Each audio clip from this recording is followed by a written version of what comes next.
Welcome to J7 TV news.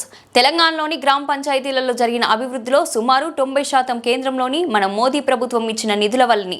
Congress ప్రభుత్వం గత సంవత్సరంలో స్థానిక సంస్థల ఎన్నికలు నిర్వహించినందుకు గ్రామ పంచాయతీలు సుమారు 1513 కోట్ల రూపాయలు నష్టపోయాయి. రాబోయే స్థానిక సంస్థల ఎన్నికలో బీజేపీ కార్యకర్తలం అందరం కలిసికట్టుగా కృషి చేసి బీజేపీ బలపరిచిన అభ్యర్థులను గెలిపించుకుందాం.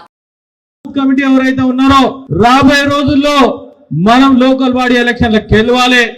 ఈ గెలవాలంటే పనిచేసిన కార్యక్రమాలు ఏవైతే ఉన్నాయో మనం వాళ్ళ ఇంటికి తీసుకుపోయి మనం చెప్పాలి. ఎక్కడ గ్రామ పంచాయతీలు ఉన్నా వీధి లైట్లకి మొదలు పెడితే గ్రామ పంచాయతీ భవనాల దాకా 90% మన ప్రభుత్వం central government fund 15th finance amount వచ్చిన తర్వాత ఈ రోజు కార్యక్రమాలు చేస్తా ఉన్నాయి. గత సంవత్సరం నుండి ఇంతవరకు ఈ సంవత్సరం వచ్చినా ఇంతవరకు ఎక్కడ ఎలక్షన్స్ కాలేవు.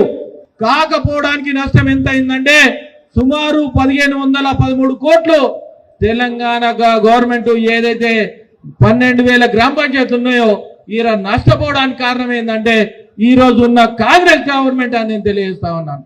రాబోయే రోజుల్లో ఏదైతే లోకల్ ఎలక్షన్స్ ఉన్నాయో మీ అందరు కష్టపడి లోకల్ బాడీ ఎవరైతే నిలబడతారో వాళ్ళందరి చేతులు లేపండి. వార్డు మెంబర్ కాడికేని ఎంపీటీసీ, జెడ్పీటీసీ, కౌన్సిలర్లు, కార్పొరేటర్ మీ అందరికీ నేనున్నాను, అరవింద్ అన్న ఉన్నాడు, రాష్ట్ర నాయకత్వం ఉంది. మీకోసానికి వచ్చి క్యానోజింగ్ చేస్తా, నిన్ను గెలిపించి ఇక్కడ కూర్చునే బాధ్యత మేము తీసుకుంటాం.